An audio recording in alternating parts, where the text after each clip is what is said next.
Sure, here's the translation of your text. Can you imagine a child being thrown out of his seat in first class just because his skin is black? And the flight attendant, full of prejudice, humiliates him mercilessly, simply because she believes she has the right to do so? Stay until the end, because this story has an unexpected ending. The plane took off, and with it, a story that many wouldn't want to believe. In seat 3A, a 10-year-old boy, with skin as deep as the night, settled happily. His face reflected the excitement of his first flight in first class. He wore a modern blue jacket, a small handbag, and a nervous but confident smile. Next to him, a window allowed him to see the clear sky. It was a view he would undoubtedly never forget. But everything changed when the flight attendant approached. Her name was Laura, and her demeanor was as polished as her perfectly pressed uniform.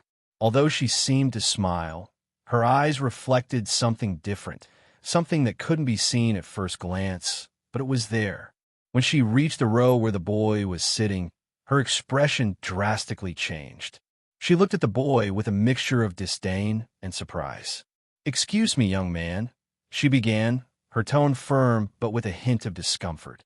"This seat is reserved for first-class passengers. It's not suitable for someone like you to be here." The boy looked at her in confusion. "But isn't this my seat?" he asked, his voice trembling. The flight attendant gestured toward the economy class seats, as if it were the most natural thing in the world. "This place is reserved for passengers with a higher status," Laura responded, not allowing for a conversation. "Please stand up." The boy, still confused, didn't know what to do. Murmurs began to fill the cabin, but no one dared to intervene. Laura, without a hint of empathy, insisted, "Now, we don't have all day." The tension grew with every word. With his head down, the boy stood up and, in an almost automatic act, left his seat, feeling the gaze of everyone on him. He walked toward the economy class seats, with tears welling in his eyes, but without shedding a single one. The murmurs continued, some surprised by the flight attendant's attitude, others ashamed for doing nothing. Laura returned to her position, feeling a strange sense of satisfaction. In her mind, everything was under control. The cabin returned to its calm until a voice, strong and firm, echoed in the air. "What the hell is going on here?" Everyone turned toward the source of the voice, and there, at the entrance to first class, stood a tall man, impeccably dressed, with a gaze that exuded power. Laura's face instantly paled. He was a man who needed no introduction, and although she didn't know it, her life was about to change at that very moment. "What did you do to my son?" the man demanded, his voice cold and authoritative. Laura, visibly nervous, hesitated. "Sir, it was just a misunderstanding. He didn't have the right to be in that seat." The man interrupted her with a brusque gesture. "Misunderstanding? Is it your habit to humiliate children, especially those who don't fit into your first-class image?" The rest of the passengers watched in silence, some surprised and others frightened. Laura tried to apologize, but the man didn't give her a chance. "I'm going to speak with the management of this airline. This behavior will not be tolerated. Not only do you dishonor your company, but you ruin the experience for other passengers." Laura, frozen, didn't know what to do. The humiliation she had inflicted on the boy was now turning against her, but she still didn't understand the magnitude of what she had just done.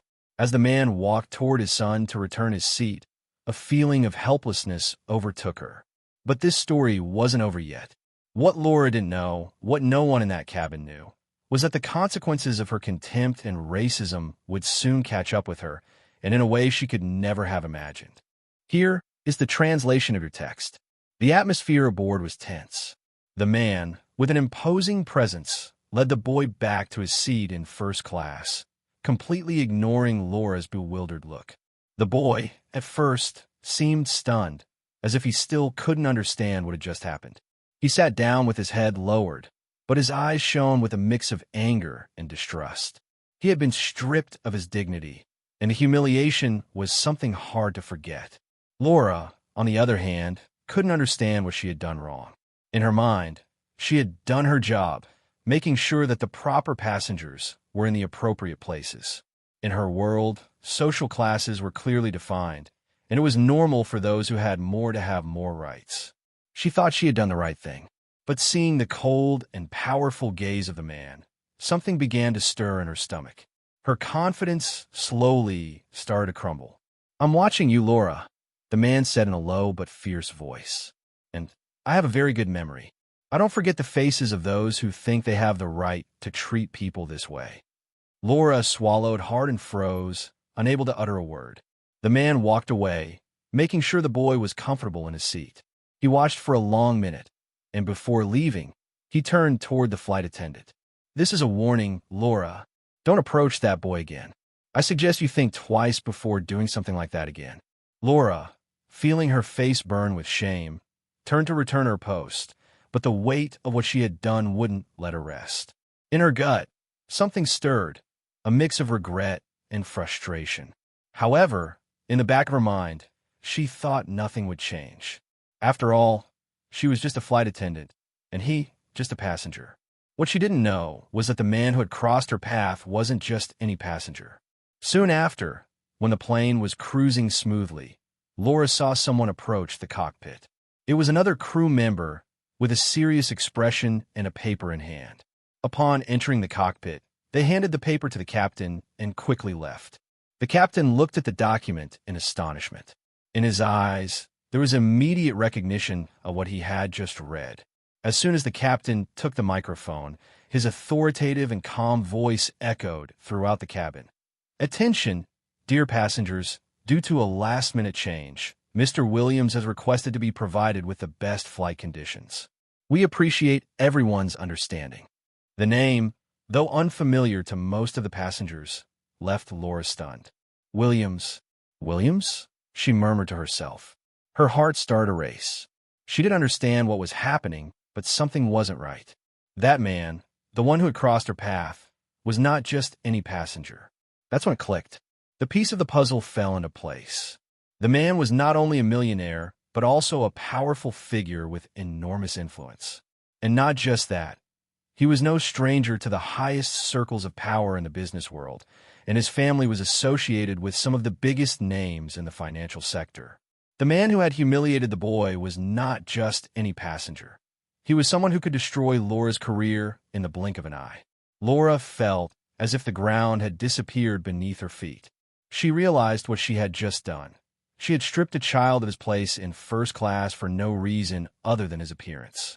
And she had done it thinking that the power of the upper class, represented by herself, justified her actions. But now, the weight of her ignorance and racism was crashing down on her with the force of a storm. The man, who until recently had seemed like just another regular passenger, was the very embodiment of power she had never imagined. And now, he knew everything. He knew his son had been humiliated and rejected for no reason. And even more, he knew who had been responsible. Laura, with her face pale and her hands sweaty, tried to return to her seat, but the weight of what had happened continued to torment her. If the boy hadn't been the son of the most powerful man to step foot on that plane, she would never have had to face the consequences of her prejudices. But now, the looks in the cabin were beginning to change, and her heart pounded with the anguish of the injustice she had caused herself. As the plane continued its flight, Laura realized that her life had changed irreversibly. The flight continued in tense silence. Laura couldn't stop thinking about what she had done. Her mind was racing, trying to find a way to make amends for her mistake, but she knew she had crossed a line that wouldn't be easily erased. The boy was now in his place, in first class, under the protection of a father powerful enough to make her disappear from the face of the earth if he so wished. Shortly after the plane reached its cruising altitude, Laura received a call on her phone. The name on the screen made her stomach tighten. General Management. Her breathing quickened, and for a moment, she thought about ignoring it. However, she knew she couldn't. She answered, trying to stay calm. "Laura," said a deep and authoritative voice on the other end of the line. "We're watching you. We just received a very serious complaint about your behavior with a passenger." Laura felt as if she had been punched in the stomach. The tone of the voice left no room for doubt. The consequences of her actions were not only immediate, but also serious. "We know what you did. We know how you humiliated that boy for no reason, and for reasons that have no place in our airline," the voice continued. "And more importantly, we know who his father is. This is a warning. Everything you did is being recorded. The complaint has reached the board of directors." Laura tried to protest, offering excuses that it was a misunderstanding, but the voice on the line didn't give her a chance. "Here's the translation of your text. What you didn't understand, Laura, is that your prejudices are not only unacceptable, but we will not allow you to continue working here. We recommend you pack your bags when we land. Your service is over." The call abruptly ended.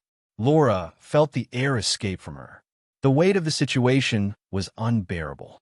Her mind, once confident that she was always in control, was now shattered by the realization that everything had been for nothing. The humiliation she had caused the boy had only been the first step in her own downfall. When the plane landed, it was met by security personnel and airline executives.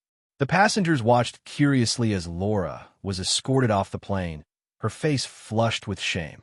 No one dared to speak, but the discomfort in the air was palpable. As she walked toward the exit, she saw how everyone's eyes were fixed on her, no longer with indifference, but with judgment. She had been one of those people who looked down on others with disdain, and now she was the one being watched in the same way. The boy, back in his seat, didn't say a word. He simply gazed out the window, trying to process everything that had happened. Despite all, something inside him felt stronger. His father, the man who had intervened, had done more than just put that woman in her place. He had ensured that the injustice he had suffered wouldn't go unpunished. When the plane finally took off for its next destination, Laura was no longer part of the crew. The racist flight attendant had been replaced by someone else, someone who represented the opposite of what Laura had been. The passengers, now more at ease, understood that karma had done its job.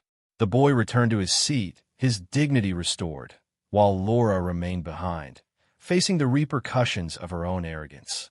The millionaire, realizing the humiliation his son had suffered, not only made sure the flight attendant was fired, he also ensured that the airline took measures to promote diversity and inclusion within its staff.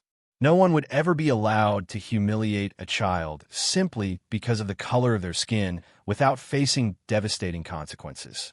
The lesson was clear. Racism, discrimination, and injustice were not only unacceptable, but they would always find a way to bring about justice. And sometimes that justice came through the hand of karma.